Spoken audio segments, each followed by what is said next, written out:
গ্রামের সঙ্গে যাদের যোগাযোগ আছে ক্লাবকে দুর্গাপূজাকে 85,000 টাকা দুর্গাপূজায় দিচ্ছে।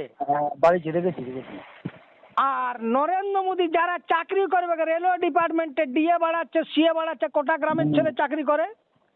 যদি আইসিডিএস দিদিমণিরা, এমন কোন গ্রাম শহর পৌরসভা নাই যেখানে আইসিডিএস দিদিমণি হেল্পার নাই। এদের যদি 500 টাকাও বাড়াইতো, এদের যদি রিটায়ারের পর 1 লাখ 2 লাখ টাকা ঘোষণা করতো, এরাও তো সেন্ট্রাল গভর্নমেন্টের বিজেপির পক্ষে কিছুটা থাকতো, যারা মানুষের সঙ্গে ডাইরেক্ট যোগাযোগ। দিল্লি বিদেশি ধনীরাকে সুযোগ করেছে। দেখুন বাজেটটা, যারা চাকরি পাবে তাদের প্রভিডেন্ট ফান্ড, গরিব মানুষের কি যায় আছে? সেন্ট্রাল গভর্নমেন্টের সুবিধা।